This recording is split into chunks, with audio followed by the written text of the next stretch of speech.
आपण हे ब्लेझर घेणार आहोत आणि यासाठी लागणारी मापे आता बघूया। प्रथम शोल्डर, छाती, कंबर आणि सीट 3 मापे लागणार आहे।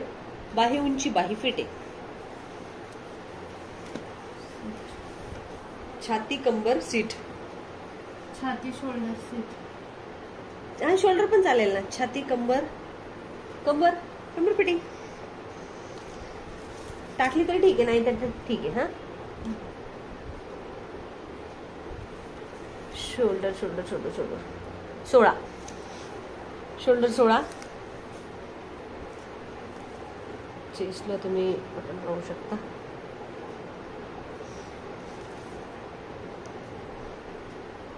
छाती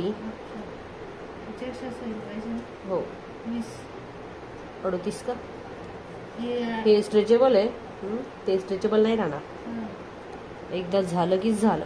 20 ना 40 घेऊनच टाकावं। 40 घेऊया।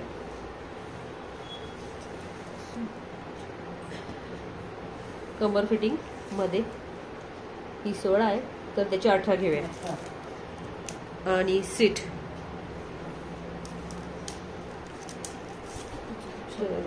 सीट जे आहे 20च घ्यायचं। हो, 40 ना, परत 40। 22 घेते। बाही उंची घेतली आणि बाही फिटिंग आपण घेऊया थोडीशी लूज मध्ये, तर 9 घेतली तर चालणार आहे। हा 9 अशा पद्धतीने। हा काय राहिलं, शोल्डर शोल्डर सांगितलं 16। ओके झालं बघा। छाती 40, कमर 36, शोल्डर 16, सीट 42, बाई लांबी 21, दंडगेर 9। ठीक आहे। छानपैकी आपण हा ब्लेझरची कटिंग शिकणार आहोत। तर विदाउट रोटेड ही कटिंग शिकण्यासाठी आपल्याला जवळजवळ तुम्हाला शर्ट पीस लागणार आहे पूर्ण जर घेतला तर, आणि जर असं विकत आणून कपडा बनवणार असेल तर 40 इंच असेल तर 2 मीटर कपडा घ्यायचा, 2 ते 2.25 मीटर। नाहीतर 1.20 असा पॅन्ट शर्टचा कपडा येतो तो घेता येईल, 1.20 किंवा 1.40 थोडासा जास्त ठेवायचा, शर्ट पीस 1.40 सेंटीमीटर असं असतं चांगलं दिसेल ना पॅन्ट पीसचा। जर तुम्हाला पॅन्ट पीसचा बनवायचा आणि वेलवेटचा बनवायचा तर मग आपण 2.5 मीटर ठेवणार आहे, कारण त्याची उंची 40 इंच असते। स्पेशल शर्ट पीस असेल ना तर तो 2.5 मीटर घ्यायचा, आणि स्पेशल पॅन्ट पीस असेल ना तर त्याची लेंथ जास्त असेल तर तो 1.40 घ्यायचा।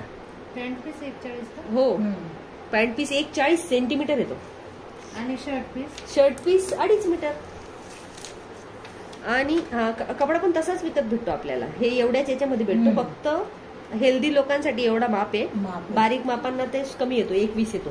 हायटेड यांना 1.40 लागतो। आणि आता आपण घेऊया उंची, आपली डायरेक्टली बनवायला सुरुवात करूया। तर हे बंद बाजूचं राहू देते मी, कारण आपल्याला ओपन बाजूला त्याला बनवून घेता येईल। बंद बाजू हा आपण कॉलरसाठी ठेवूया। तर ही जी कॉलर आहे तिची पण कटिंग आपण पूर्ण कॅनव्हासवर करून घेणार आहे।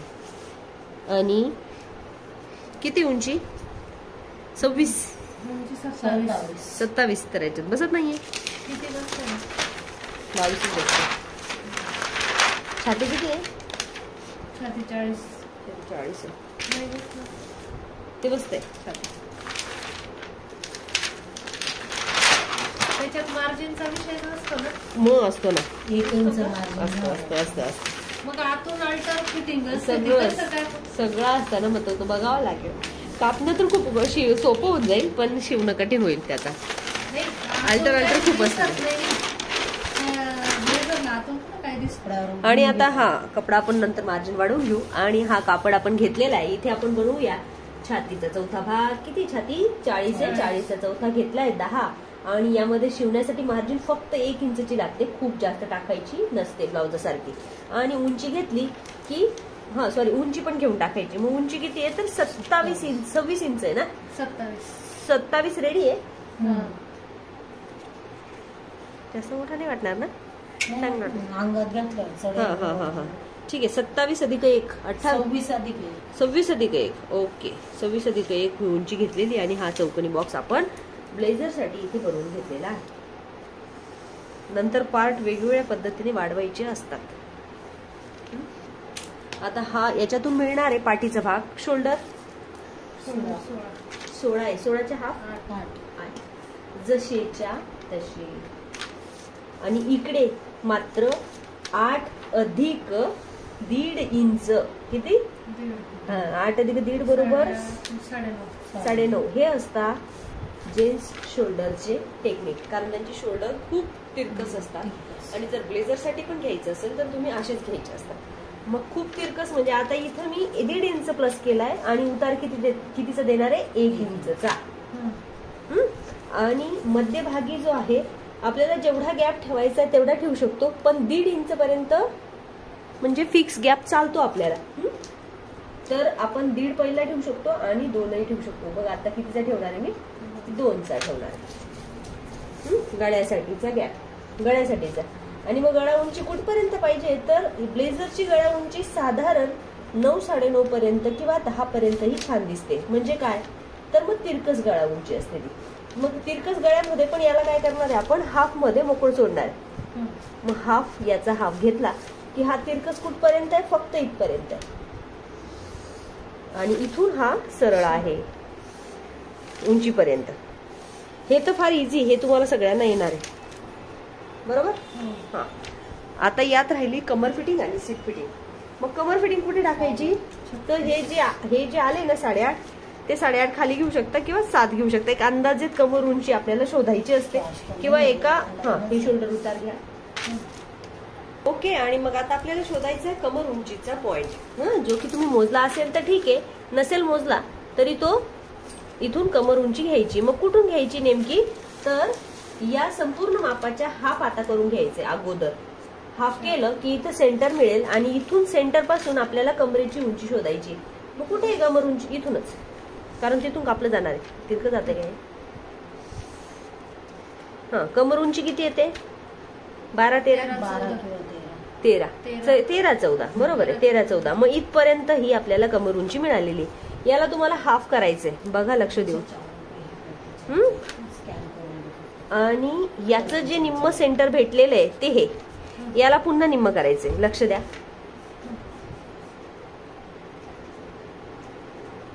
आणि इथे मध्ये माप टाकायचे आपल्याला 1.5 आणि इथे तिरकस द्यायचंय.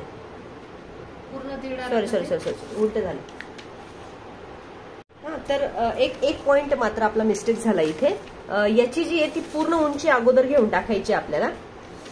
पूर्ण उंची घेतल्यानंतर या उंचीचा हाफ करायचा आहे, पूर्ण उंचीचा, जो हाफ इथे आलेला आहे. आणि इथे 1.5 इंच घ्यायचा आहे. इथे 1.5 इंच घेतल्यानंतर कंपल्सरी 1.5च घ्यायचा आहे. 1.5 घेतल्यानंतर हा इथे जोडायचा आहे तिरकस मध्ये आणि हा पण इथे जोडायचा आहे तिरकस मध्ये. याचा काही रोल नाहीये. आणि हा सुद्धा इथे तिरकस मध्ये जोडणार आहे आणि हा सुद्धा इथे तिरकस मध्ये जोडणार.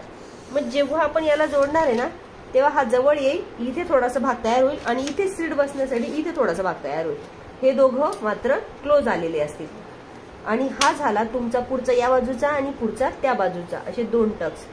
पॅटर्न तुमचं जास्त फिनिशिंग पाहिजे असेल तर इथे 1 इंच आतमध्ये घुसायचं, तिरकस रेषा द्यायची आणि इथून एक गोलवा द्यायचा. बस इथूनच कापायचं, वाढवायचं वेगळं. आता हे फक्त आपण पॅटर्न कट करायला शिकतो. वाढवायचं पण असतं याला, जितकं कट करणार. हो, आता इथं तर जागाच नाहीये. तर मग आपण आता कटिंगचं पण शिकून घेऊ. याच्यात सरळ लक्षात येऊन गेला ना? हो. पहिलं एक सिंगल बगल शिवताना फक्त शिदपट्टी याच्यावर लक्ष द्यावं लागतं. शोल्डर उतार दोन्ही 1 इंचचे आणि पाठीचा भाग बंद.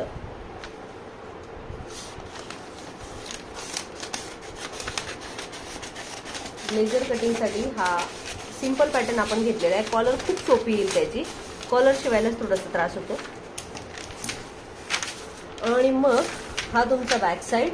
हा सध्या तरी बॅक साइड तसाच ठेवलेला आहे, पण त्याच्यावर पण काम आहे. काय करायचं ते सांगते. आता आपण याचा गळ्याच्या बाजूची ही पट्टी काढून घेणार आणि इथून तिरकस. मग आवडीनुसार थोडा मध्ये पण आणखीन जाऊ शकता. नंतर हा भाग जो आहे तो इथून असा छाटायचा आणि इथून असा. मग कैची मात्र इथून एकच जाईल आणि इकडून लाईन चेंज करेल पण गोलव्यात जाईल. तिकडून कसं काय घेतलं ते? परत हाफ करून घेतलं ना? कुठे हाफ घेतलं? तेच पहिले खाली सरळ आलं ना आता डायरेक्ट क्रॉस नाही झालं ना. क्रॉस नाहीच घेतलं. वरती मॅडमनी तिथे सरळच घेतलेलं आता आहे ना. इथून एवढं सरळ घ्यायचं का? मग तिथे सरकलो ना आपण. हा आता आणि मग इथं- इकडे पण सरकू ना आता पण. हा पण मग हे अंतर कसं काढायचं असं इथं डायरेक्ट रेषा आलो होतो ना आपण. हे इथून खालचं म्हणते मी. डायरेक्ट रेषा आलो होतो मग त्याचं हाफ केलं बरोबर. आणि मग त्याचं पण हाफ केलं मग तिथपर्यंत हा. आलो. म्हणजे मधल्यामध्ये क्रॉस आहे फक्त. मधल्यामध्ये खाली कमरेच्या भागाला क्रॉस आहे, चेस्टला उभा आहे. आणि हा आता इथे खड्डा तयार झाला जो की दाबल्यानंतर इथे फुगेल आणि इथे पण थोडस जागा तयार करेल जागा करेल. आणि तो खूप अट्रॅक्टिव्ह लुक त्याला येईल. पण हा असा तयार झाल्यानंतर याला तुम्हाला या बाजूला पाव इंच, या बाजूला पाव इंच आणि याच्या विरुद्ध दिशेला अर्धा इंच असा वाढवून घ्यायचा बस. आणि परत तसाच शिवायचा जसं आहे तसा. हा जरा पुढचा भाग आपण कपड्यावर कट करताना आणखी उद्या बारीक मध्ये बघू. पाठीमागचा भाग, हा जो पाठीचा भाग आहे याला कुठेही टक्स नसतात पण तरी सुद्धा टक्स असतात. आतून असतात म्हणजे नाही, कुठेही टक्स नसतात तरी सुद्धा टक्स असतात. काही आयडिया आहे का तुम्हाला? याचा हा जो मागचा भाग आहे ना हा जॉईंटच असतो कायमस्वरूपी. माहितीये? काही विचार केलाय कधी? हा हा हा टीप येते. मग आता याला आपण हाफ करणार. आणि हा जो हाफ केलेला आहे तिथेच तो टक्स असतो. असं अशी गोलव्यात हा. येते त्याला. कुठे गेलं काय पेन मार्कर? होय का? याला ना गादीच्या खाली ठेवते. हा खूपच हो. जास्त फोल्ड होते. आणि मग हा जो बंद बाजू आहे आपली, आता मी फिरवला खूप त्याला. हा बघा इथे शोल्डर आहे. इथे तुम्ही पाहिजे तब्येतीनुसार तसा हे करायचंय. पण मी आता 1 इंच घेते आणि 1 इंच घेऊन अशी तिरकस रेषा मारून द्यायची. कुठपर्यंत? एक साधारण निम्म्यापर्यंत. म्हणजे अर्धा चेस्टचा सुटून जाईल आणि अर्धा अर्धा सीटच्या भागाचा सुटेल आणि कमरेचा भाग आपला बारीक असतो.